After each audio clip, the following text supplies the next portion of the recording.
ini dia map kedua kita. Kita masuk ke map yang paling luas, Miramar akan dimainkan. Oke, tanpa berlama-lama kita bakal langsung menuju ke map kedua kita. Ini dia Miramar dengan arah pesawat yang kali ini cosplay Erangel, pelit di bagian selatan. Waduh. Kayaknya pilotnya tuker shift. Yang kemarin di Erangel pelit-pelitan. Iya. Dipindahin ke Miramar. Yang Miramar dipindahin ke Erangel. Jadi turunnya sekarang bener-bener pojok selatan ini. Nah itu tuh, ini pelit. dia. Wah ini pilotnya ini ternyata pindah shift ya. Iya, dia mungkin ya. Memang ini formulanya pilot itu. Jadi dia akan terus seperti ini dari Ladrilera menuju ke arah Puerto lagi dan lagi tim-tim yang ke utara. Apalagi gue tahu ada beberapa tim yang coba ke La Cobreria, ada yang menuju ke arah bagian Cruz Deval, El Azhar dan lain-lain. Ini pasti banget butuh effort lebih. Tapi kembali lagi sih, menurut gue patternnya udah terbangun. Landing zone udah kayak di tanda tangan akte tanah, akte jual beli bangunannya juga udah jadi. Jadi kayak gak banyak lagi yang tabrakan terjadi. Tinggal apakah spot vehicle ini yang sama yang dicari oleh para player yang coba ke atas sekarang. Tapi baik lagi sih, dari semua tim gue rasa, dan bukan rasa sih, gue yakin sekelas PMGC itu melihat arah pesawat gini, nggak mungkin cuma ngeluh doang kayak aduh arah pesawatnya jauh. Mereka pasti sudah menyiapkan plan backup juga, mereka punya plan juga mungkin untuk dapetin kendaraan di area yang mana, dan sudah eksperimen juga, oh kalau kesini rebutan sama tim A, kalau sini rebutan tim B, yuk kita ambil pinggir-pinggiran aja. Kalau mereka yang ngedekat ke kita, formasi kita misalnya satu ambil kendaraan, dua lagi ambil shake-shakean, siapa tahu ada senjata dalamnya. Iya, itu dia yang bisa dilakukan tentunya ya, karena ada percentage juga ketika memang udah sulit, kita akan bergantung ke beberapa shake yang tersebar, namun kali ini dari tim Secret bertemu dengan Reject. Wow, ini cukup cepat pertemuan antara keduanya. Eyeshot tapi dapat UMP terlebih dahulu dan bisa langsung memulangkan satu player dari tim Reject. Ini ada di sekitaran LL, dan ya ini opening yang cukup baik untuk tim Secret sementara waktu. Yap, kita bakal kayak ini di awal-awal tampaknya ada beberapa tim yang melakukan scrapping dan akhirnya bertemu gitu antara TS dan juga RC. Ini yang gue bilang gitu, melihat arah pesawat gini pasti akan ada sedikit clash yang terjadi, sedikit lihat-lihatan dan itu wajar gitu. Dan tinggal bagaimana masing-masing tim ini bisa bilang ya mengambil keputusan terbaik lah supaya nggak ada yang ke pick off. Tapi sementara gue lihat kayaknya dari segi poin pun sudah mulai ada gap nih Ojan antara GDGs Infinity dan juga tim-tim di bawahnya. Dimana dari tim MSC mulai ketinggalan oleh Forivals, Infinity juga GD yang langsung lompat ke nomor 1. 22 poin sekarang gapnya dengan di Infinity, terlebih dengan Genesis Dogma Gates. Namun ini Super Weekend yang kedua teman-teman, masih ada Super Weekend yang ketiga. Oleh karenanya kalau kita berkaca ke atas tentu tidak adil kalau kita tidak berkaca ke bawah juga. BTR pun sekarang mungkin masih di peringkat 15, tapi masih ada chance juga untuk mereka upscaling poin yang dibutuhkan. Dan ingat, ini poin yang bermain doang ya. Tidak ada poin Xavier, tidak ada poin Nova, dan beberapa tim lain juga yang tidak bermain kali ini di Super Weekend kedua. Yap, dari BTR kalau dia bisa maksimalin sisa 4 game pada hari ini Jan ya. Gue rasa dia bisa mengejar minimal DX lah. Lalu membuat posisi dia lebih nyaman untuk minggu kita yang ketiga. Tapi kita bakal ada seorang Pras Teguh bakal langsung spray down ke arah depan. Tapi belum menemukan targetnya, tapping tepatnya. Tapi belum bisa menumbangkan Taosho yang langsung melakukan close angle, masuk ke arah compound dan kali ini bakal menghindari peluru panas dari tim Rico Infinity. Iya, berarti Rico berhasil mendapatkan seluruh daerah dari Mountain Nuevo, bisa kita katakan ya, dan ini dia For Rivals yang gue katakan, ini jauh banget. Mereka menuju ke arah bagian Hacienda del Patron, berarti karena ini di atas dari Graveyard, masih mengambang saja, mengapung tinggi di udara, berarti bukan vehicle yang mereka cari. Dan menurut gue ini wajar buat For Rivals ketika langsung mengirimkan beberapa player langsung ke arah bagian depan, karena bagian tengah vehicle sekitaran Pekado ini terlalu banyak resikonya, orang-orang LL, orang-orang cuma Cera, Pekadonya sendiri bahkan bisa jadi clash yang dilakukan. Dan oleh karenanya For Rivals akan aman sementara waktu, tapi zona tadi menuju ke arah bagian kiri atas. So buat tim-tim kayak misalnya Genesis Dogma contohnya juga yang ada di bagian kanan dekat dengan Impala, udah harus memetakan pergerakannya seperti apa, karena jauh dari zona tentu bukan kabar gembira juga untuk setiap timnya. Iya, tentu PR juga, tapi pastinya juga dari tim-tim yang sudah bertanding selalu punya plan. Mereka tahu resiko kota-kota mereka ibaratnya zona pentalan, arah pesawat yang nggak nyampe, ataupun kendaraan yang minim spawn. Mereka tuh pasti punya plan B ibaratnya kemana kita harus looting dulu, kemana harus cari kendaraan, gimana kita bakal rotasi, dan dia bakal terus membaca pola permainan. Mungkin dari segi-segi mereka melihat map juga, oh tim ini mayoritas kalau circle pental ke sini tuh gerakannya kayak gini. Tentu itu bukan jadi patokan kayak semua tim akan selalu main kayak gitu. Tapi dia punya gambaran. Andai dari data yang mereka punya sepanjang 2 minggu ini ada deviasi, itu mungkin ya mentok-mentok 1-2 tim. Nggak mungkin tiba-tiba dari 8 tim yang pola mainnya ABC tiba-tiba berubah 8-8-nya. Nah, Pasti itu yang berubah mungkin 1, 2, 3 lah iya. dari 8 tim itu. Nggak mungkin semuanya berubah total. Iya itu dia ya, dengan adanya anomali yang terjadi terus pasti ya harus terus dilihat, harus terus dipantau. Tapi gue setuju sama Flow, nggak bakal semuanya bener-bener berubah tok gitu loh ya. Benar-benar tentu akan ada pattern yang terjadi lagi dan itu yang mungkin bisa menjadi salah satu basic knowledge dari para coach, analis, you name it, untuk bisa membuat tim tersebut bergerak lebih baik Iya. lagi masuk dalam zona. Mungkin satu contohnya Jan, itu ketika dari Infinity terus-terusan dipotong di jembatan Erangel. Ya, sama 6-8 ya. Iya, tapi mereka ngelakuin hal itu ulang. Yang gue pertanyakan, kenapa mereka ngulang terus? Aduh. Padahal itu kan kayak kesalahan fatal, tapi ternyata kita bakal lihat dari tim STR dan juga FaZe bakal bertemu dalam arah rotasi mereka. Vintores, kendaraannya pun kan diledakkan dan Vintores terjebak di tengah-tengah lapangan dengan minimnya cover, minimnya tempat kabur. Tapi lihat, backup sangat cepat dari seorang Tony Kurniawan menumbangkan targetnya, tapi 33Z langsung menumbangkan Tony Kurniawan balik. Betul, dengan Kar98K kali 8, sebuah combination yang kuat sekali tentunya. Bahkan revive sedang coba dilakukan oleh tim FaZe Clan, namun tidak terlalu mudah untuk Vintores. Tentunya penyelamatan akan sangat berbuah negatif side untuk tim FaZe Clan. Namun dari tim 6-8 juga, Daoshi ini cukup sulit juga untuk melakukan revive karena Vintores benar-benar mengetahui letaknya. Nate sedang di-cook dan itu dia ada sebuah percobaan dan kali ini dari Beer 11. Scar L-nya connect ke arah satu player 6-8 lagi yang coba untuk melakukan sebuah repositioning. Sementara dari tim Damwon, what happened kali ini bertemu dengan tim Cryptic dan satu player Cryptic, Lazy Boy, dipulangkan ke lobby dan FaZe Clan lihat pergerakannya udah mulai masif maju ke arah bagian depan karena tahu Sunan di bagian atas, jadi benar-benar maju ke arah bagian depan. Tapi Beer 11 ter-take down, tinggal misalkan Mr. 5 di bagian depan. Tapi lihat dari seorang Tony Kurniawan bakal maju juga nge-backup teman yang sedang fight kali ini. Mr. 5 memenangkan fight yang begitu krusial, menumbangkan pemain dari ST dan juga menyelamatkan posisi dari timnya kali ini. Dari Beer 11 bisa di-revive juga dan Mr. 5 benar-benar menjadi ujung tombak yang handal bagi tim FaZe Clan. Dimana mereka langsung memenangkan fight-nya, membuat seorang Sunan nggak bisa gerak kemanapun. Ke bawah perang udah nggak mungkin, 1-4 bertahan di atas pun bakal dikunci. Tinggal mungkin coba untuk kabur atau nge-pick off player-player yang lagi jauh jaraknya dengan teman-temannya. Betul, ini berarti 2-0 untuk FaZe Clan ke arah 6-8 di hari ini karena Erangel sebelumnya juga mereka berperang, saling melakukan pertahanan yang coba dibangun. Tapi what? Sunan coba bicara bagian bawah justru terjatuh. Wah ini lemes sih Sunan langsung sih. Oke, nge-heal terlebih dahulu karena memang udah nggak ada pick yang bisa dilakukan.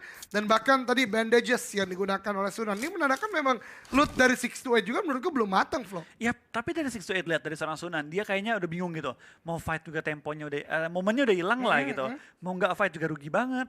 Dan ya baik lagi sih dari FaZe tadi menunjukkan fight mereka rapi banget, tapi lihat dari Sunan gak akan berdiam begitu saja. Tapi dari FaZe Clan sudah memperhitungkan adanya pick-pick nakal dari seorang Sunan, pengen nge-pick off pemain FaZe yang lagi lengah. Betul banget, Mr. 5 tadi hampir saja ter-knockdown, tapi lagi dan lagi balasan FaZe Clan cepat banget. Dan kali ini bahkan Sunan udah repositioning aja udah nggak worth it sama sekali.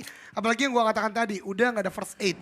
Dia tadi memang udah full boost tapi healingnya udah terbatas. Namun kali ini tim Secret kembali lagi bertemu dengan Reject dan Nate dari seorang Kids Connect. Barrelnya meng-end dari player Reject tersebut. Menyisakan Reggie yang kali ini bertahan. Dan satu player Reject lainnya tidak terpantau di bagian minimap. Berarti memang jalur rotasi sedang dibangun oleh kedua belah pihak kali ini. Iya, tapi lihat dari seorang Kid tampaknya dia langsung melakukan smoke up kali ini dan coba untuk men-take down seorang Reggie. Karena dia tahu bahwa Reggie ini sedang terpisah dari teman-temannya dan ada backup juga dari anggota tim Secret lainnya kali ini. RC bener-bener ya, dari awal turun ke pick off, ketemu lagi dengan Tess. Bahkan Kid menumbangkan seorang Reggie, menyisakan satu pemain terakhir dari tim RC berjuang seorang diri sementara waktu ini. Iya betul banget, dan sepertinya jauh itu kita lihat di bagian minimap, di bagian open field, di bagian selatannya. Satu player terakhir Reject dan dari tim Secret akan cukup aman. Sementara waktu kita lihat pergerakan dari tim Indonesia, Genesis Dogma udah mulai masuk dari bagian tenggara. Di belakang mereka ada MS Chanburi, kemudian berdekatan dengan Bigetron Red Alliance juga not a good situation. Tapi kita lihat dari BTR, Zuxi udah mulai maju ke arah bagian depan, berarti tidak akan ada komit lama untuk holding position buat BTR. Mereka langsung coba ke arah bagian tengah, Wolfie. Yap, tapi kita bakal lihat juga dengan mayoritas tim yang masih ada di pinggir-pinggir circle. Mungkin kita bakal melihat kali ini ya, masuk ke minggu kedua atau minggu ketiga, udah nggak lagi jadi kewajiban ataupun meta untuk tabrak tengah, tabrak tengah, tabrak tengah. Makin banyak loh Jan, tim-tim yang tuh pede main di pinggir circle kayak MSC. Dan satu hal juga lu sempat bahas ketika sekarang tim tidak hanya dari perspektifnya ujung atau tengah dari circle, tapi mereka lebih berani untuk bermain rotasi jauh. Nah, Entah itu. itu nabrak zona terlebih dahulu kayak yang dilakukan oleh Stalwart tadi, kali ini juga dilakukan oleh tim Secret pun juga reject. Ini menurut gue gerakan-gerakan yang tentu muncul karena melihat behavior dari lawan-lawan yang udah mulai beragam. Namun kali ini pertemuan di bagian utara, Stalwart dan juga Four Rivals masih di sekitaran San Martin dan juga Power Grid kali Tapi ini. lihat dari Four Rivals, mereka bakal langsung rotasi kembali. Apakah mereka bakal puter atau bakal coba potongin lawannya? Ternyata enggak. Mereka bakal bermain lebih pasif, yang mungkin fokus rotasi. Tapi bener sih Jan, kayak kita masuk ke minggu pertama, banyak yang bilang wah mainnya kacau banget, tabrak-tabrakan karena nggak ada data gitu. Lebih resiko kita muter-muter dan dipotong-potong daripada kita main tengah-tengah dan at least kayak berharap zona mental ke kita. Tapi ya masuk ke minggu kedua terlihat tim-tim itu nggak cuma pengen ngandalin tanda kutip hoki mental zona. Mereka pengen ibaratnya kendalikan gameplaynya dengan cara ya udah mereka main di pinggir circle, ngebaca data, memaksimalkan data yang ada juga dengan membaca pola-pola yang ada. Nah terlihat gitu makin banyak tim yang sudah mulai pede main di pinggir circle, ada yang juga gatekeepingnya lebih rapih, nggak cuma sekedar nunggu zona mental tapi sudah mulai mempersiapkan step mereka. Dan masuk ke minggu ketiga ini bakal lebih matang lagi sih. Iya betul, karena kembali lagi seluruh experience ini akan dijadikan sebuah data numerik mungkin ya. Dilihat dari menit atau minute by minute-nya, dilihat dari yang paling basic ada landing zone-nya, kemudian juga bagaimana pola rotasi lawan terdekat kita. Menurut gue tadi pilihan dari Genesis Dogma untuk melewati LL juga bukan sebuah pilihan yang asal aja, tapi memang melihat dari beberapa match sebelumnya LL akan bisa untuk dimainkan dan kali ini cukup aman. Namun dari Tang Jiabao mendapatkan satu play dari Stalwart, seorang action yang mempunyai damage terbesar tadi sebelum game ini dan bahkan mendapatkan elimination yang cukup besar juga. Hasil kali ini seperti yang ada knock-in yang coba dibangun dan dari Stalwart juga tidak akan komit melakukan penyelamatan karena cukup open field. Yang kedua juga Power Grid setidaknya bisa dimainkan oleh mereka sementara waktu ini. Yap, tapi mulai masuk ke zona kedua tampaknya cukup banyak tim yang sudah mulai saling bertemu kali ini, bahkan dari seorang Longs langsung mengamankan juga poin dari TJB. Tapi sementara itu beberapa tim juga sudah mulai saling menyebar, memaksimalkan area yang mereka kuasai dan coba untuk mungkin membangun jebakan lah buat tim-tim yang masuk ke area mereka. Karena nggak sekali dua kali kita melihat tim-tim yang akhirnya ngebangun jebakan di open field, banyak yang masuk lewat tengah-tengah mereka yang menjadi ibaratnya jalur rotasi tanda kutip aman, open field yang nggak ada compound, nggak ada tempat-tempat yang high priority. Pas lewat dijebak sama 4 orang, 3 orang, kayak yang Nova lakuin di Wrangle. Yang mereka nyebar ke 4 titik dalam area ruins, dan mereka tahu orang tuh beranggapannya open field nggak mungkin ada nahan-nahan. Lewat tengah-tengah di spray dari 4 angle berbeda. Ya itu langsung membuat kerugian bagi lawannya tentunya. Dan itu adalah salah satu perspektif yang menarik banget kalau kita terus ikutin PMGC teman-teman semua. Karena banyak banget menurut gue play-play yang keluar dari norma utama dalam artian harus compound nih untuk melakukan sebuah penjegalan. Harus masuk tengah zona nih biar aman tembakin yang lainnya. Ini banyak banget sekarang gameplay-gameplay baru yang terjadi dan menurut gue harus diikuti karena ini adalah Global Championship. Dan lihat ini yang dibahas oleh Flo juga tadi, banyak rotasi di bagian luar. Tapi dari Genesis Dogma bertemu dengan Begatron Red Alliance, bahkan kali ini 2 player dari GD langsung dipulangkan ke lobby, misalkan Satar dan juga Daybot. Pertemuan yang tentu kita tidak ingin lihat tapi terjadi dan ini menunjukkan lagi dan lagi sisi positifnya adalah Indonesia memang kompetitif dan sangat sportif. Dan kali ini dari Rico akan mulai push ke arah bagian atas. Ada satu tim dari 6 to 8 tadi, satu player terakhir seorang Shunan kali ini akan melakukan sebuah nade menjadi sebuah penjagaan. Cook cukup matang, lempar ke arah bagian depan tapi pintunya tertutup, ditinggalkan, ditiadakan dulu nade-nya. Namun di sekitar mereka juga masih ada Four Rivals karena memang dari tadi menjaga di sana dan dari Pika dapat satu play dari Four Rivals dan akan langsung coba di end begitu saja. Tapi lihat dengan poin yang mereka peroleh, mereka juga kali ini harus membuka informasi dari tim STE bahwa ada orang di atas yang nambah HBD membernya. Dari tim RBT tahu bahwa kali ini mereka harus melakukan break juga. Tapi dari seorang Sunan menang kembali pemain dari Rico. What happened? Apa yang mereka lakukan bukan yang nge-push ke arah player sendiri, tapi malah membiarkan mereka ngebelakangin player yang punya angle enak. Itu paling hal yang harus tidak dilakukan sama sekali untuk membelakangi lawan. Padahal informasinya jelas ada lawan di sana. Dan sekarang hanya menyisakan Anas seorang diri saja. Akan melakukan close quarter combat. Namun dari Sunan akan melakukan cook nade lagi. Ada bait cook saja. Tapi Anas juga ingin melakukan hal yang sama. Ini dia Sunan melemparkan sebuah stun grenade. Akankah maju ke arah bagian depan. Tapi sepertinya tidak membutakan player dari tim Rico. Itu seorang Anas. Akan mulai maju Sunan membelakangi dari Anas. Masih saling berdansa dalam rumah panjang ini tapi Sunan menjaga benar-benar disiplin dan tembakannya coba dilakukan. Tapi lihat dari seorang Sunan membuang cukup banyak peluru kali ini menjadi chance bagi tim Rico kayaknya untuk seorang Anas maju ke depan dan memenangkan fight-nya kali ini bagi timnya. Tapi ternyata baru menangin fight, datang lagi nih lawan yang berbeda yang pengen mengambil keuntungan terbesar dengan third party dari FaZe Clan, dari Tony Kurniawan bakal langsung menuju ke arah rumahnya mencari targetnya. Tapi Anas seorang diri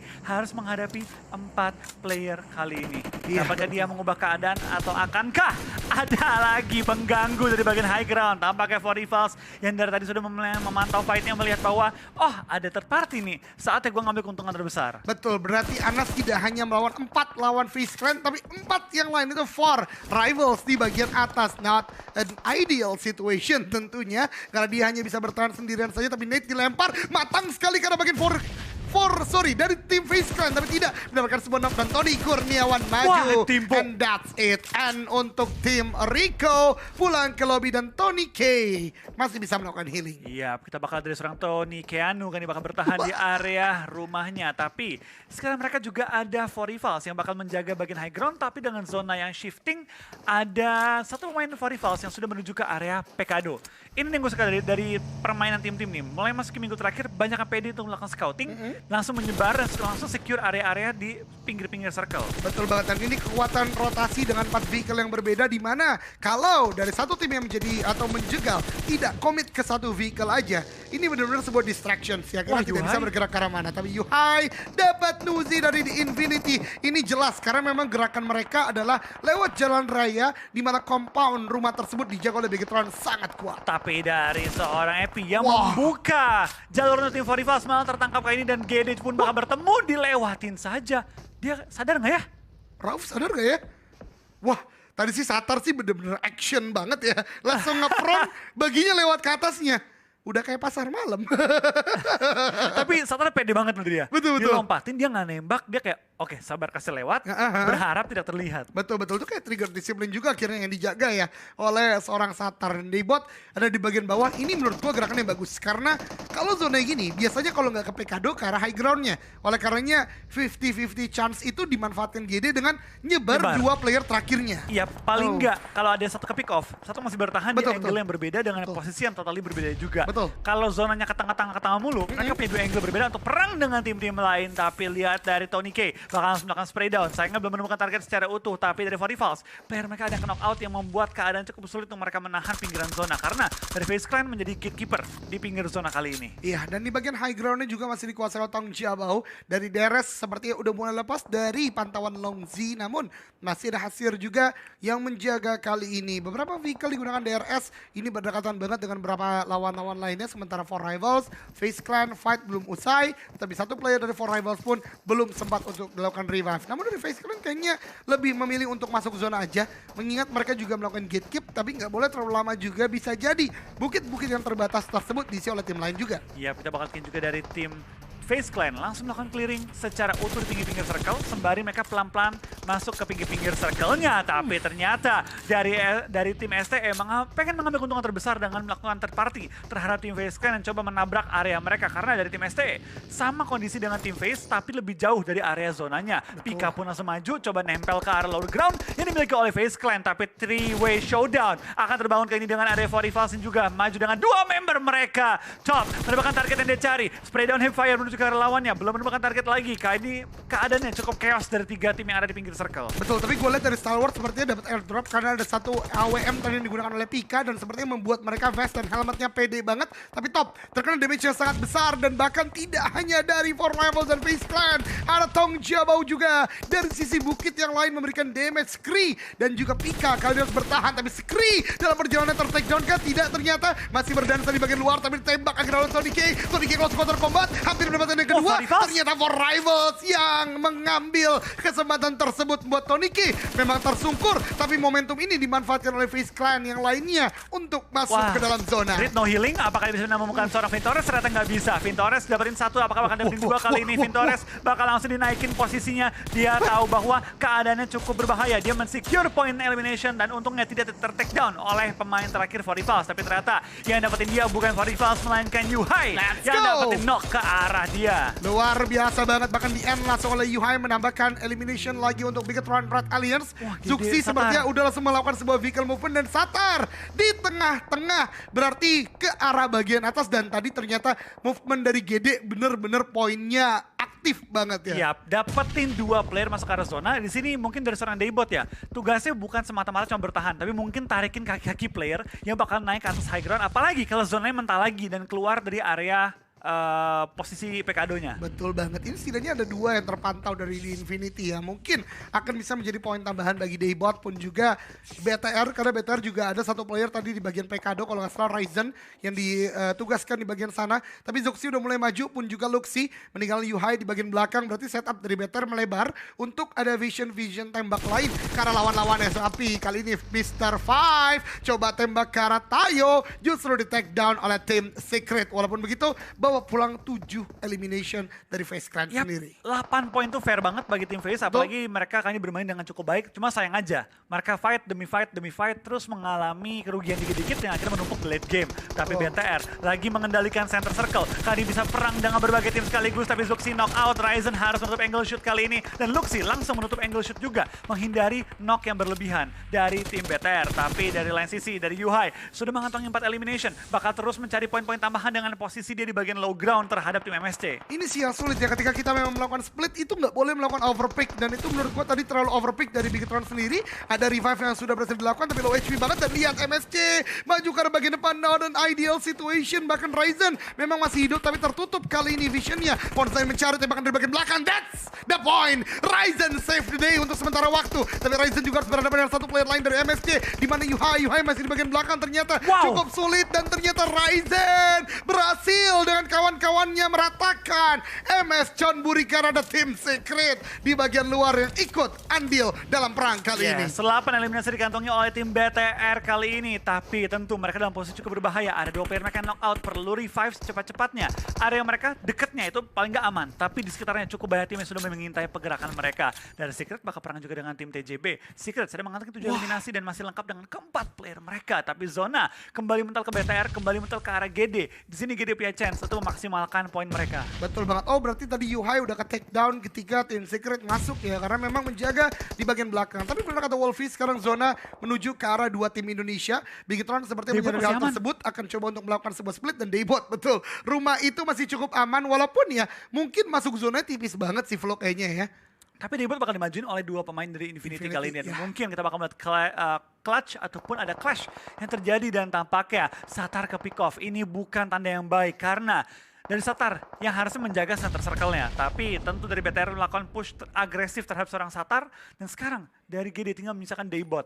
Andai Daybot bisa nahan ke top 6 saja itu lumayan banget sih 4 poin. Betul banget, akan menjadi poin besar juga ya. Tapi sepertinya dari di Infinity menyadari pergerakan Daybot karena ada smoke yang memang dibangun juga oleh Daybot. Tapi Ryzen ter-take down oleh Tong Jiabao lagi dan lagi ya. Tong Jiabao adalah tim yang cepat banget untuk kontrol di bagian tengah. Tapi masih ada si kembar Zuxi dan Luxi. Walaupun Nate tadi cukup connect ke bagian depan Kids. Mencoba mencari tapi Zuxi belum melakukan healing. Tembakan ke bagian depan low HP banget dan knockdown dari Zuxi. UMP yang tajam. Namun Tong Jiabao Longzi kenapa sih gak biarin dulu fight gitu ya. Tapi ya itu ya Battle Royale high ground control memang sangat sempurna dari Tong Jiabao dan Zuxi. Dipulangkan ke lobby berarti hanya misalkan Luxi aja sementara waktu. Namun setidaknya 9 elimination udah dikumpulkan oleh Bigetron Red Alliance. Ya minimal 10 poin masuk kantong. Menurut gue 10 poin adalah angka yang sangat-sangat aman. Tapi TJB lagi asik-asik nembak diganggu lagi oleh tim yang berbeda itu tim DRS yang mengambil high ground advantage juga kali ini. Di bawah mereka ada Marshall juga yang mencoba bertahan hidup selama mungkin mengingat dia adalah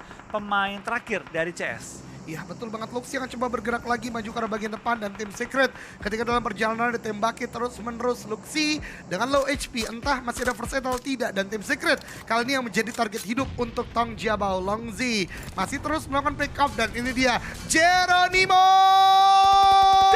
Duar tidak ternyata Enggak aman masih. Tapi lihat dari Luxi apakah dia nggak healing lagi nih? Iya dia sih. hanya bertahan dan mungkin mengandalkan boostingannya untuk bertahan lebih lama lagi. Tapi Secret pengen melakukan sweeping di pinggir zona, melakukan spray down ke arah posisi diserang Daybot, tapi belum sampai maju. Luxi akhirnya healing tapi. Iya, ternyata punya ya.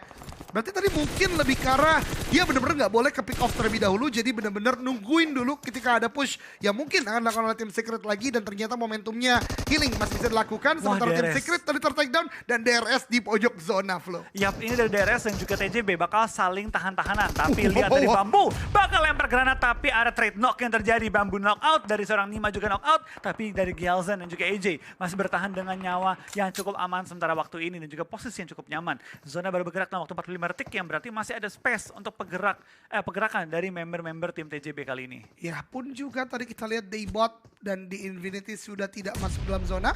Oleh karenanya mereka akan bergerak dalam beberapa waktu ke depan. Tapi seperti ada fokus yang coba dibangun oleh Tong Jabau. Kalau DRS AJ kebakar juga. Gyalzen dan juga Nima menjadi last two man standing. Dan Tong Jabau seperti udah mulai melakukan regrouping. Dan Luxi tertake down, well played. Nice try. Di peringkat ke-8 berarti 10 poin dapatkan. Dan ini dia kita fight kembali lagi Longzi.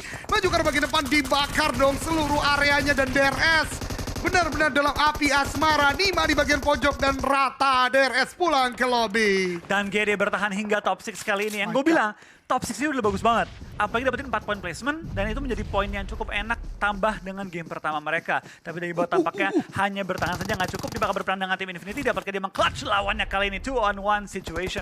Betul, ada Molly yang dilemparkan terlebih dahulu untuk menutup pergerakan dari Infinity. Namun dari Nigma menyisakan Roduf kali ini sebagai last man standing. Marshall ternyata dengan Grozanya sakit banget. Close combat, sementara tim Secret dan Tong Jabau. Daybot. Dua tim gede di bagian atas, tapi Daybot nade-nya connect karena bagian Mela. Misalkan Gotuni, the last man standing. Gotuni berdansa, tapi Daybot pun ingin mendapatkan poin ini. Close quarter combat tidak akan terelakkan. Gotuni belum menyadari. Daybot sudah tahu di mana Gotuni berada. Daybot akan melawan tembakan ke bagian atas. Gotuni low HP pun juga Daybot menghentikan bagian sekarang. Jamanu front shotnya nyaris, tapi well played juga untuk Genesis Dogma karena tadi eliminationnya masuk. Yap, elimination masuk, 5 poin masuk untuk GD, stabil lah 5 poin Betul, per betul. ronde juga. Nice try bagi dua perwakilan Indonesia, 5 tim tersisa, 11 yang masih live, tapi 3 tim hanya menyisakan solo warrior mereka, sedangkan TJB dan juga Secret masih lengkap dengan 4 player mereka meskipun ada yang knockdown.